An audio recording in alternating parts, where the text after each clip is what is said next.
And good morning and welcome to the VSA Capital 5-Minute Morning Miner. It's Monday the 26th of June. We're in the last week of June and it was an incredibly hot sunny weekend. It's cooled down a bit today, but it's still beautiful sunshine out there. Paul, how are you? I'm pretty good. Thank you. Pretty good. Thanks. Right, it's quite a bit of news today. And of course, being the last week of June, you can have lots of people sort of rushing to get their figures out. But let's start actually with one that's probably caused the biggest movement in the market today, which is Premier African Minerals, where I think the movement, they've marked them down 42%, which is probably pretty harsh, actually. But Paul, why don't you just explain why the market has got so concerned? I'll maybe then finish off and explain why I think it's been overdone. Yes, that's right. We've got a statement out from Premier African, these Zulu lithium project they have in startup phase in southwest Zimbabwe.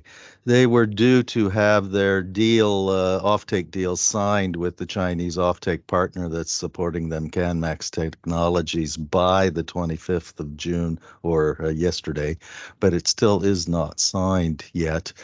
So therefore, Canmax has come forward to them with some alternative terms on the prepayment agreement, which Prem doesn't like because it gives too much control, I think, to Canmax as it is defined.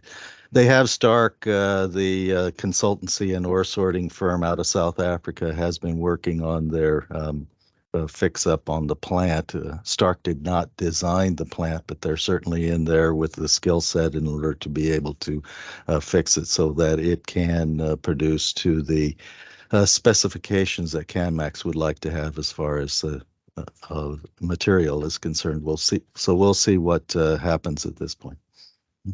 Yeah, look, this has been a slightly ongoing saga, should we say, for Premier African Mineral. Well, I think, and by the way, on Start Resources, they are, as you say, mainly South African. They're actually, the headquarters are actually in Germany.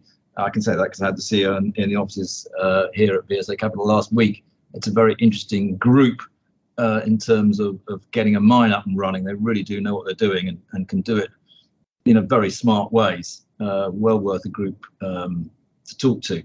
But I think at the end of the day, this will all get sorted out. We know that the Chinese are all over lithium mines in Zimbabwe. It's a very valuable mine.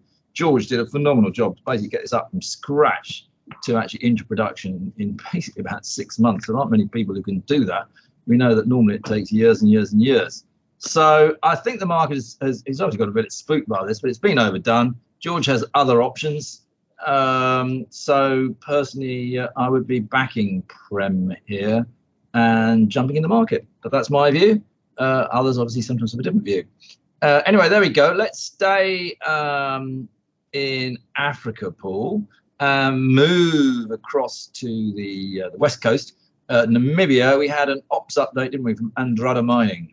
Yes, a good one as well as it comes out here with their ops update for their Namibia tin lithium development activity there in the U.S. district, the northwest Namibia. They're coming in with a C1 operating cash costs, which are below their management guidance for the year. So we're looking at numbers less than $16,000 US versus guidance, which was going to be in excess of 17, which they made that statement back on the 20th of March. C2 operating costs also below estimates too, running just about $18,250 per ton on tin. And all-in sustaining costs, therefore, also coming in lower, less than 21,500 per ton on the tin. So all looking very positive here at this point. They still have not agreed a strategic partner yet at this to scale the project up, but they will do so given these kind of numbers coming back in their favor. And they did get their NASDAQ listing up and running for trading begun on June the 5th. Yep, stocks obviously had a really good run from below 4p to now 8.3p, which maybe explains why it's off a few percentage points this morning.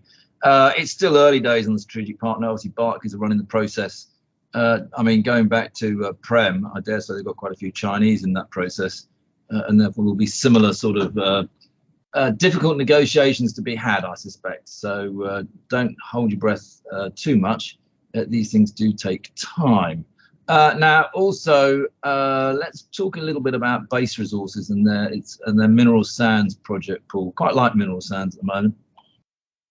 Yes, that's right. The base resources, we're on the other side of Africa now. This is Kenya and their Kwale mine project, the mineral sands operating in Kenya. They've given 2024 guidance alongside 2023, so you can see comparisons there. 2024, because will be about half the production rate that they can see so far to 2023 as the production from the existing South Dune ends up getting depleted out in March of 24, and they end up having to move production over to the Bumamani area, which is a different ore body, but it is as yet unproven like South Dune has been. So North Dune production will continue uninterrupted, but we do know that that is a lower ore grade production area than the South Dune portion. So these numbers essentially keeping the market informed that they will have lower production next year. Yeah, I tell you, if anybody from Base is listening, we would like to introduce you to our joint venture partner in Kenya, FIDA Securities, because I think we can probably help you out with a few things through that. So if you're listening, do please get in touch. A little bit of news out on Greatland Gold, which is always of interest to listeners of this podcast. Yes, that's right. They began drilling on their Patterson South project in West Australia, which is a farm-in arrangement with on Rio Tinto ground that they just announced a few days ago. This is testing for more IOCG and gold, oxidized gold mineralization with two targets to test. First, the Stingray target and the Deca target. And I want to caution shareholders or investors out there, too, that this project happens to have the same name as Fission Uranium's Athabasca Uranium Project, which they now call the RRR Mine Development. So don't get it confused. Well, we'll try and help them through that and make sure they don't. Let's just finish up very quickly on the ASX with Galan Lithium, because there's been a little bit of news there, hasn't it? Yes, Galan's one we've been following for a little while, simply because its production area that it intends on its lithium brines is the Hombre Muerto Salar, where Livent has been producing for almost 2 decades now.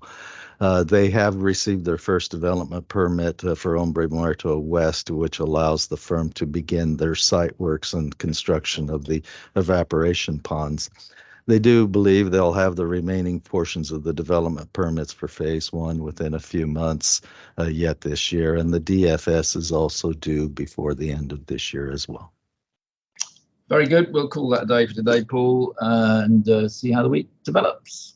Very good. We'll see you tomorrow.